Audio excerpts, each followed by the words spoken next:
we check out the Hisense U8Q ULED mini LED at 65 inches. Up next. I've seen things people wouldn't believe.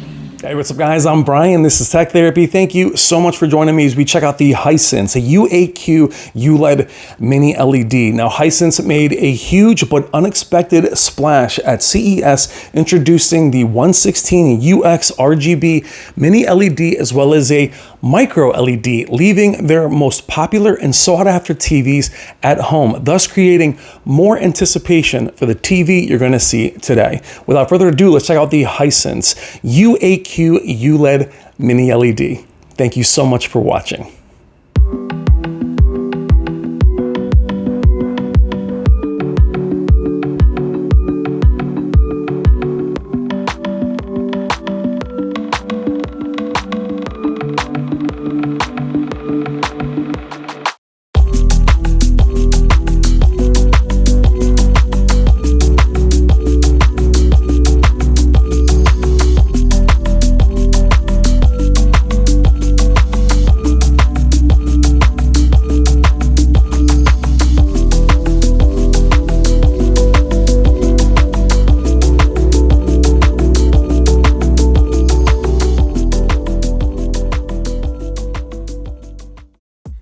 All right, guys, let's do it. Hisense U8Q ULED mini LED. Let's do a quick unboxing.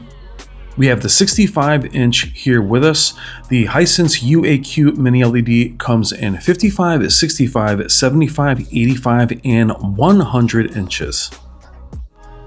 Now, I'll keep the unboxing very brief. The reason why I like to do unboxings nowadays is to show you how well these TVs are packaged, especially when you have companies like Hisense. And over the years, when we've talked about build quality and value to performance proposition, I also want to show how well their TVs are packaged. You have your stand, remote. We'll show you all that in a minute. I really want to show you how well the TV is protected when it's being shipped to you. Two-piece stand. Take off the front. You have cardboard and a ton of plastic guarding the screen. Now, I mentioned what was at CES, and I did see the U8Q and other parts of the lineup at 100 inches, but seeing the 65-inch in person, I should have kept the audio in. It is basically a mini UX. I love the build quality of this TV. Let's show you what comes in the box. Again, we have the two-part stand, detachable center pedestal, which is heavy and metal. You have a detachable power cable, obviously your remote. And Hisense has had backlit remotes. That's a remote from last year, just to make sure that they're the same. And your setup guides, batteries, and screws. Now let's show you the backlit remote, which I think is the best backlit remote in the business right now. It's large, it feels premium, and then you shut off the lights, and it does go on as you lift it up. The lights do light up, they're very bright, and then they dim back down very slowly when putting the remote down. Now let's look at the back of the Hisense U8Q. Again, the build quality getting better every single year. Detachable power cable on the left-hand side. As I mentioned, a center stand. We have two positions, high and low. I will show you both of those in the video today. Also, sound system looks very cool. Shiny anodized black speakers. VESA mount. And now we have the inputs. Now what's interesting is we have three HDMI full bandwidth 2.1 capable of 4K 165 Hertz. But why do you ask, is there only three? Well, now we have DisplayPort Type-C on the side of the TV, which is crazy to have that now. We'll show you that a little bit later. Attaching the center stand will begin in the lower position. We also have a glossy screen. Now keep in mind the plastic is still on it, and Hisense is using an anti-reflection pro coating on it, but it is glossy. But I love the build quality of the U8Q. Again, it reminds me so much of the UX. I don't mind my mini LEDs being beefy. I like the OLEDs to be thin, but mini LEDs I like beefy and solid. And the U8Q is also very heavy. To me, that is a plus in terms of build quality. Again, showing you the small branding in the front and the lower profile, and now I moved it into the higher profile so you can put a sound bar underneath. So the TV is very well protected, plastic wrapping everywhere. Screen and the corners of the screen are protected. We have a glossy screen, as you can see my reflection on the screen. Very small Hisense branding. Removing some of that plastic now, but you'll also see the Type-C display port on the side. And also it's very promising when you see the Hisense logo come up and there is no blooming at all. Very promising. Now, I recommend when you get a Hisense TV, put it in store mode. Let it show you all of its demo material. You'll see the Type-C display port graphic right here telling you what it is, basically giving you all the information about the TV in the store mode. The demo material is awesome. It's also the demo material that we saw at CES. They do new material every year, ripping that plastic off, but put it into store mode when you first get it. You can learn as much as possible about your new TV, the high view engine, the sound, everything, the specs, all are included in that store demo. Let's check out the anti-glare with real content, and it does a very good job. You can see the reflection of the windows, but the reflection of what's directly in front of you is actually very good. The Hisense is running Google, and any Google TV, make sure that your HDMI format is enhanced. They all come enhanced out of the box for 4K HDR. Moving into our first section of demo material from our good friend Jennifer Gallo. You want to check and see what the TV actually ships in. Now it ships in the energy saving preset, which is very interesting, but you're seeing a lot of manufacturers change how their TVs ship as we go through all of the presets for you. We'll do this also throughout the video to show you the flexibility of image on the Hisense U8Q. But make sure it's out of energy saving. All of the other energy saving presets are not enabled from the manufacturer, so you can enable those, but not to worry about going in and checking to make sure those aren't on automatically. But it does ship an energy saver. But the U8Q does have excellent flexibility of image from all of its various presets. For me, that is very important than just throwing it in Filmmaker and showing you the video. I want to show you every preset the TV has. Now back to that retail mode. I like that mode a lot because it does give you the same specs that I have gotten in my press briefings at CES and other Hisense events. So if you want to learn about your own TV, go into that retail mode, watch the demo material, and learn everything you can about your new TV. Going through the presets quickly, we're going to go from theater to Filmmaker. And the menu is now on the right-hand side instead of the left-hand side. You can also hit the OK button and bring the presets down so they don't cover the screen, which is also a nice addition. Now the U8Q is beautiful out of the box. It is very bright, very vibrant. Once you step out of that energy saving mode, it actually still looks good in that mode as well. You're seeing the new high view engine Pro. Now Hisense is claiming 5,000 nits with 5,600 dimming zones. Now I may hit 5,000 nits somewhere on some small window in vivid mode. I do feel the TV is very bright, but very much like last year's U8N, it isn't unwieldy bright. Last year's U7N was bright, but hard to control. The U8Q, like last year's U8N, is bright, but never feels overly bright or washed out as if it's clipping or anything. It does feel very refined, which is very important for your local dimming, which is what we're gonna test right now with this torture test from Jennifer. As it crawls down the screen, you get to see what the local dimming is capable of and also what the signature for their local dimming is. Hisense is choosing to leave the U8Q very bright at the cost of a bit more blooming on this test. Other than dimming the whole image, they're keeping the specular highlights very bright. The blooming is still at a minimum, especially in the standard preset, but you are picking your poison when it comes to mini LEDs and local dimming. However, the result is still very good. We're going to raise the exposure and go off angle. Now the U8Q is excellent local dimming wise, but it is better dead center. The local dimming will suffer a bit if you go extremely off angle, but it's still nothing to complain about considering how bright this TV is. Which I'll show you in our black bar test now, going from standard to vivid. The black bars actually look excellent even in the vivid preset. So it's a little bit of highlighting there, but not bad for a very bright TV in vivid. Now, if I put it in filmmaker mode, it probably would look perfect, but for TV this bright, I want to push it very, very hard.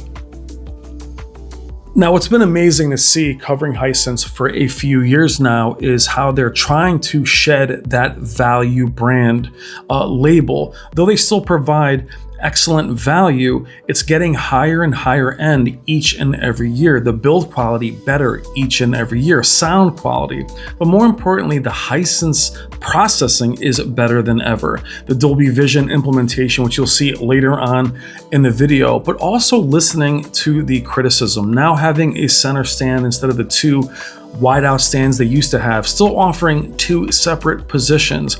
I actually do appreciate the solid build quality. As we're here now in the vivid preset, showing off its brightness, going brighter, having more zones, getting better with the local dimming. These are things that they're improving not every few years, but year after year. Big difference between the U8N and the U8Q all around. Having full bandwidth HDMI, having all three HDMI 2.1 capable of 165 Hz, making the jump to 165 this year, and adding a DisplayPort. Who would ever thought you would want that? Now, years ago, DisplayPort is something a lot of us wanted before there was actually HDMI 2.1, but it's still a very welcome addition to add to this year's TVs.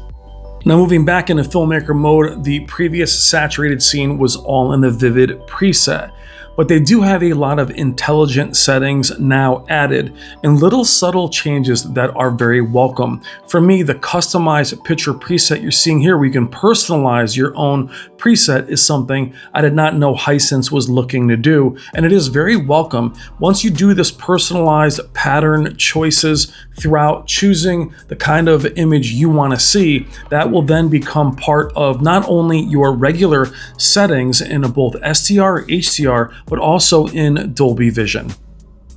Which for me, I love wandering out of the presets. You can see my customized preset that I did quickly compared to the IMAX mode. And you just choose, you can redo that at any time, but I love those little additions to their UI. Now going through the preset, we're gonna go through very quickly and we're gonna speed this up, but I want you to be able to see the flexibility of image within the settings. That's something that Hisense has also gotten better with year after year, is instead of having any of the features grayed out, everything is accessible in these presets, but being able to make each preset your own is very important. Now you can see these are slowed them down throughout, but the settings were minimal 5 years ago. Now, year after year, you have each one that you can tweak until your heart's content, which to me is very important. Now, why do I say that? Is I don't believe there's any right or wrong when it comes to how you want to watch your own TV. If you want to put it in vivid, go ahead. Put it in any preset. That's why they're there. Also, different room conditions will be better with different presets. I want you to watch this TV however you want it. Make it as bright as you want, as crazy as you want, as vibrant as you want. You also have the CalMan software and settings included here if you want to calibrate it, but I'm not really just here to say calibration is the way to go or accuracy or filmmaker. That's why the presets are here. Utilize them. Make the TV look however you like. No one here is going to judge you. I don't care how you watch it. I just want you to be happy watching it. So no judgment here, just enjoy without judging others, thinking it needs to be in filmmaker mode only and just leave it there. I love the way each manufacturer tunes their TVs differently. For me, the presets are the signature of the engineering team designing these TVs. And I like the TVs looking as different as possible as we move into another local dimming test from Jennifer Gala. Very special shout out to the one and only Jennifer Gala and her second channel, HDR Super Channel. 98% of the content seen within this video and intro is from both of her channels. Check the description below for links to both channels. Consider becoming a Patreon member to her main channel and download all these demos in full Dolby Vision and Dolby Atmos. Thank you so much, Jen. Now, where Hisense has also improved is screen uniformity. Now, my review sample is 65 inches and the review sample is excellent. It is very clean. There is also a 55, 65, 75, 85, and 100-inch size available. Now, what I do love about having this level of mini LED have so many sizes, 55 to 100, I don't love the different panel types. Now, the 65-inch you're seeing here is a VA panel. The 85-inch is also a VA panel, but the 55, 75, and 100-inch are ADS. Now, ADS and VA should perform pretty similarly. You'll have perhaps a wider viewing angle on the ADS Pro panels and a bit more contrast ratio on the VA panels, but I still can't speak to that without seeing them. I've seen the 100-inch in person, and it's gorgeous and doesn't look any different in terms of its image quality than this 65-inch, but it makes it very hard for me to say, yeah, this one is going to be just like that one. Also, the varying panel types outside of the US is something I still can't get a solid answer on. So for those of you buying these TVs outside the US, I can't tell you if it's exactly like the one I have here. That has to change in order for us to give you solid recommendations on TVs like this if they're going to be a completely different model outside of the US. That said, the TV in front of me is gorgeous. I am very pleased with it all the way around. I have no issues with it at all. In fact, it is a very bright. HDR impact is on point, and the presets are very different from one another, and there's a ton of customization. I'm going to quickly show you some SDR where I do think the U8Q really excels. Now, Hisense also offers instead of just the HDR theater mode, in SDR you get a theater day and a theater night preset. All of them are very bright and very punchy, as you'll see here as I go through all of the presets. And the local dimming is great here as well in SDR. You've seen a lot of very bright TVs get very dim in SDR, not the case here with the U8Q, which is also very accurate out of the box.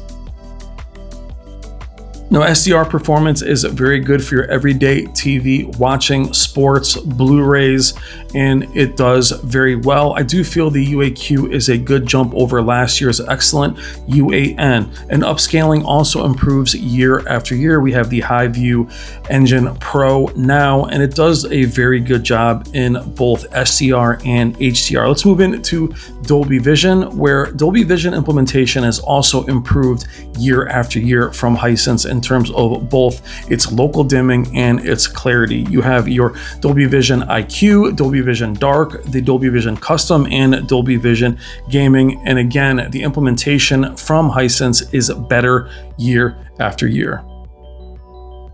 Now, I wish I could just let these movies run. As you know, copyright on YouTube is brutal, and I will not take that chance. So we'll use the Spears and Munsell benchmark calibration disc. But I love what you see here as we go through the different presets. You can see the specular highlights and see the image overall. I love how each preset is very different, but even the Dolby Vision Dark preset isn't too dark. In the past from Hisense, that would be a very dark, muddy, foggy image. That is now much better than it's ever been from Hisense. Now, at this point in the video, what do you think about Hisense? All you get for the money. We're going to cover the audio in a moment. When I get to that portion, I'm going to shut up and please turn your volume up. The audio is excellent, and the ability and the flexibility of the audio is also excellent. But the Dolby Vision, the gaming, the HDR impact, the upscaling being so much better, what are your thoughts? Now let's get into the audio from our good friend Jennifer Gala. Do me a favor and turn your volume up so you can listen and see the flexibility of their sound.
Now, my apologies if that was too loud. Now we're gonna get into some gaming on the PS5 Pro. We have 3 HDMI 2.1 full bandwidth capable of 4K 165 Hertz. As I mentioned before, we have a DisplayPort here as well. Now I did purchase this cable, which I will use in my gaming specific U8Q video, which will be out in a week or two. This will be console only, but having DisplayPort is above and beyond for PC gamers. Now, Hisense has always been very gamer-centric, except now their image quality is much clearer. They were always ahead of the pack, but there was a muddy game mode that even if you turned off 144 Hertz, it wouldn't look very clear. That is gone. The image is now crystal clear. The game mode looks much better. Also, having the game genre presets here on the game bar is also a great improvement. Now, what made me laugh, I was filming this very late at night, was the themes. Being able to go from PlayStation to Xbox to Nintendo Switch actually had me laughing, and it made me very happy. See, the Nintendo one has the pipes from Super Mario Brothers, which it just made me realize that a lot of these companies are putting gamers very high on the list of priorities. So you have a lot of flexibility, a lot of personalization here. All the information is at the top of the game bar menu. It is a very clean game bar. Now, what do you guys think about the crosshair personalization? They also now have crosshair color adaptation, which gives you a more transparent view of the crosshair. But do you guys actually use this feature? I don't use it at all, but some of you have asked me about it with other manufacturers. Let me know if it's something that you guys use. Otherwise, the game bar is very good. We'll go more in depth in the presets and the game bar in the gaming video. Now, my favorite game to test HDR is Dirt 5, and this game already looks better than it has on a lot of other mini LEDs with the depth and the saturation of color. So happy to see that in their game mode. A lot of times, as I mentioned, it can be cloudy, not clear, and a little bit colorless with mini LEDs and game modes in order to reduce input lag and latency. Not here. Lots of color, very saturated, also clean, and just a beautiful game mode overall. And we're pretty much staying in the standard gaming preset here. And then for Tekken, we'll jump into their AI pre or AI auto preset. But very happy with the game modes, how they look. Again, for mini LEDs, it's very important to have good looking game mode and make sure that local dimming is still very effective, and it is here. I went into the settings and checked them all to make sure local dimming had a big difference. Again, we'll get into that in the game video. We'll break down all the settings. But here for Ghost of Tsushima, it's all about shadow detail, clarity, and brightness as I walk over to the flame here. Now we're also going to move into the different presets to show you how much different the image can look. Now, as good as Ghost of Tsushima looks on a PS5 Pro, I cannot wait to show you this on PC when we do that dedicated video. We'll go more into the settings as well as show you 165 Hertz in the display port as well. Here we're showing you the different presets within the game mode, and each one looks different from one another, which again is so important for mini LED game modes.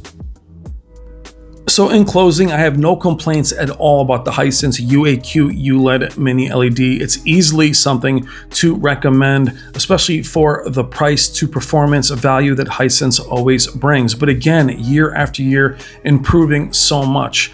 With all the local dimming zones, vibrancy, HDR impact, upscaling, audio quality, all the added gaming features, I also love the chunkier build quality of the Hisense, reminding me very much of the UX from the past.